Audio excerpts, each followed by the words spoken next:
Welcome to the Bald Brad Show. Before we get into our story, just make sure you're sitting down. Make sure you don't have any coffee in your mouth or nothing for this good old morning news show going on. But folks, our story here is about AOC, and she's speaking truth. She's actually making sense. Like I said in the previous episode today, I don't know what's going on this week. It's only Monday.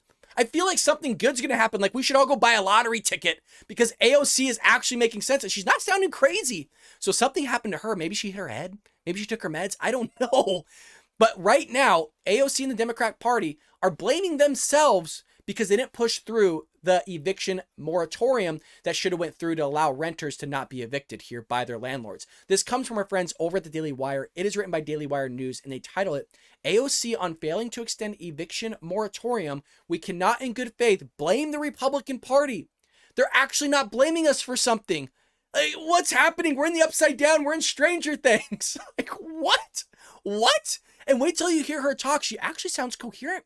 She sounds pretty good. Now, I'm not saying I agree with 100% of everything she's saying. That would be crazy. But what I'm saying is she sounds pretty decent. On CNN, she actually sounds logical. Let's start the article here. Far left AOC, Democrat from New York, admitted during a CNN interview on Sunday that Democrats could not in good faith blame the Republican Party for failing to extend the eviction moratorium because Democrats control the entire federal government. Here's the clip of AOC talking to CNN's Jake Tapper. Well, I think there's a couple of issues here. First of all, you are absolutely correct in that the House and House leadership had the opportunity to vote to extend the moratorium.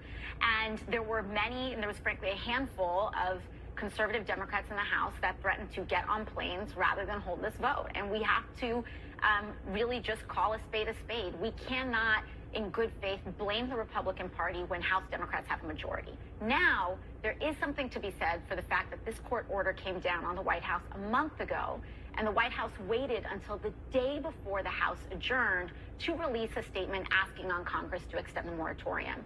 This came after weeks. I sit on the Financial Services Committee, which has jurisdiction over housing. We had, the housing secretary there asking about the administration's stance. We asked the Biden administration about their stance, and they were not being really forthright about that advocacy and that request until the day before the House adjourned. And so the House was put into I believe, a needlessly difficult situation. And it's not just me saying that.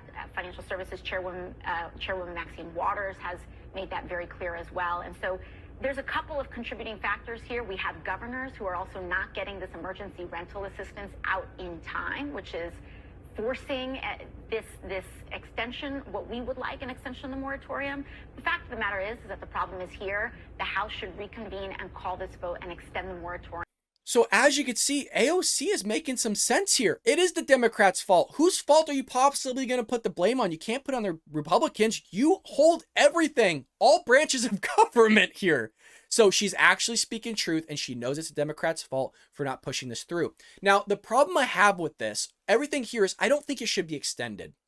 And here's where I'm coming from, is because if you apply empathy into politics, it can be harmful. You're going to screw over somebody regardless here. So right now, what's been happening, because the money hasn't been distributed, and I'll go over the numbers in a moment, but the money hasn't always been going to the renters. I think only, they're saying here 6.6% of the money that's been distributed by Congress has only gone to the renters, meaning the landlords have been having to foot the bill for over a year now. Property taxes, repairs, maintenance, crews, all this stuff, the landlords are having to pay mortgage interest, the mortgage payments, all this stuff. So somebody's being screwed here. The renters aren't necessarily being screwed. In some way, shape, or form, they are. And we'll get into that in a moment. But mostly, it's been the landlords here. And again, I'm going to count it. So I talk to, and I know a lot of people that own properties. My own family that I do taxes for own multiple properties. And so if you own multiple properties, you're talking thousands of dollars. Not these small little payments here. You're talking massive payments. Like you could buy a car every month for the amount of money that people are having to shell out every single month here. So this stuff is crazy. And so they're pushing this back. People need to get back to work here. People need to stop People need to stop with the whole government assistance thing and get back into getting a job. We've talked about how businesses are paying dishwashers $24, $25 an hour to wash dishes because they can't get anybody to go into work because the government's paying them so much money to stay at home and do nothing. Well, here's the numbers here. This comes from Fox News. It says more than 15 million people living in the US are behind on rental payments and could face eviction when the moratorium lapses at midnight, according to a new study published Wednesday by the Aspen Institute and COVID-19 Eviction Defense Project. Collectively, those households, a majority of which are low income and suffered financially during the pandemic, owe an estimated $20 billion in rent. So that's something that ultimately the landlords would have to foot. I'm not saying the entirety $20 billion in rent, but if a landlord doesn't own the property yet and is having to pay off their mortgage that they took off on it, or having to pay electricity, water, everything about it, and somebody's just living there rent free basically because they haven't paid the rent, in a year or something like that, that's getting a little crazy now. How long are landlords supposed to take on this type of cost is my question. Because everybody thinks that landlords are just sitting there going, oh, well, they're rich. Those are the rich people. They own the houses. That's not true. Some of them are still paying off that house. They might have started as a starter home and they're like, hey, you know what? We want to go invest in another property. So why don't we rent this out, and whatever income we have on this passive income, we'll go ahead and follow through with it by paying off the taxes. We'll pay off the house with it, and other things with that rental money that's coming in here. Well, at the same time, landlords have been crushed by the moratorium. Though many are no longer collecting rent, again, no longer collecting rent, they are still on the hook for taxes, maintenance expenses, and other bills. On average, tenants owe $3,000 in unpaid rent to landlords. The impending problems have been confounded by difficulty in distributing the $46 billion in financial aid to renters. So just another case of government sucking at everything. They sat there and they set aside the $46 billion. Why is it not being distributed?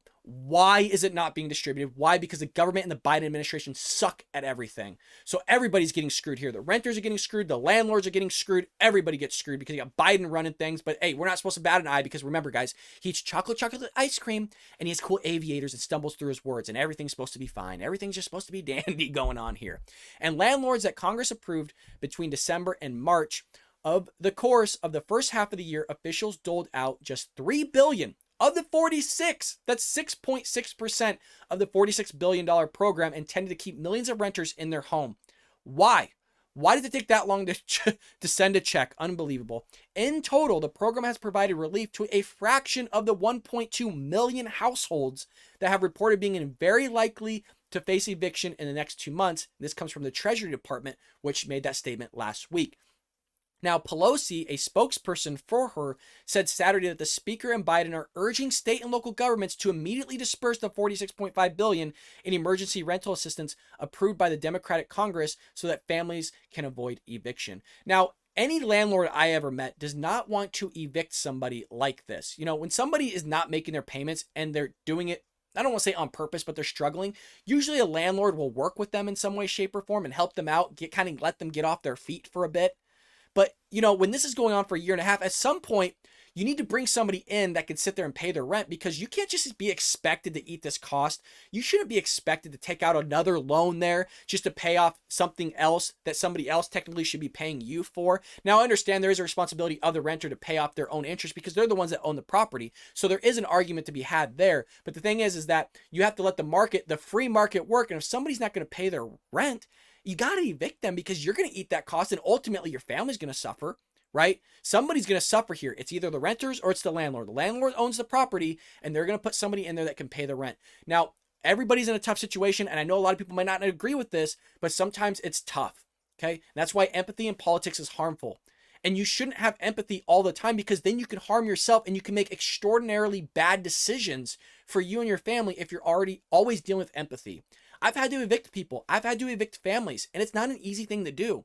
But what are you supposed to do when you're sitting there eating thousands of dollars in costs every month because somebody doesn't want to go get a job, or saying that they're still struggling finding a job? How is it me, and I look at myself as an idiot, how is it I can work three jobs, pay my rent, save up money, and do everything I need to do, and be, the left is, because you're white, man. It's because you're white privilege. Where is my white privilege if I'm having to work three jobs? Now, granted, I don't have to work three jobs to pay off my rent, right? Me being an educator is enough. But if you want to climb the ladder, monetary wise, you have to grind. You have to get out there and work. I've said to you guys on the show, if I could work three jobs, right? If I could work a full-time job, if I could ref more, and if I could do YouTube, if I could do taxes more, accounting more, I would. There's just not enough literally hours in the day. I mean, how much sleep can you get here?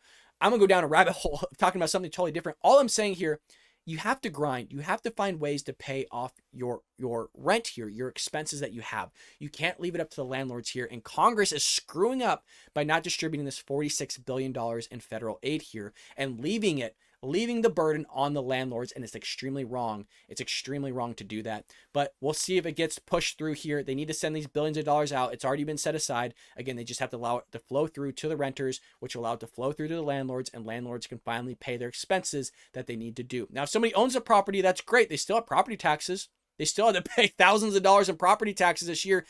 Folks, I shouldn't say you. There's people that think that property tax is like $500. No. Some of these houses here or apartment complexes is in the tens of thousands of dollars in property taxes. It's not like a little tiny little thing here of like, oh, they can pay it. No, that's not how things work. So like I said, today these episodes are a lot of ass backwards, upside down here. We're in the freaking Stranger Things episodes of AOC making sense here on blaming the Democrats and not the Republican Party for not extending the eviction moratorium. I'm sure it will be extended in some way, shape, or form here. Again, it's a tough situation for all, but if I can say empathy in politics is harmful by quoting Ben Shapiro here, I think a lot of people can get on my side when we talk about that because it's harmful for a lot of parties. You're helping one out, but you're kind of screwing over somebody else. So there you have it, folks. AOC, man, crazy day. We'll see what else comes in the news. Maybe grab a lottery ticket here, folks. You never know. At this rate, you never know what's going on. There's some great news going out with Trump now. Just a kind of little side thing. He's raising a lot of money, so I think he's going to have a 2024 run here. I think Ron DeSantis might stay in Florida as governor and kind of run the show there, let Trump run his course, and then maybe climb out of that in 2028 there as governor and run for president of the United States. But folks, that is all the news I have for you today. Thank you so much for supporting the show. Make sure you like and subscribe. Send it to your friends and family all over social media, and I'll see you later here on The Bald Brad Show.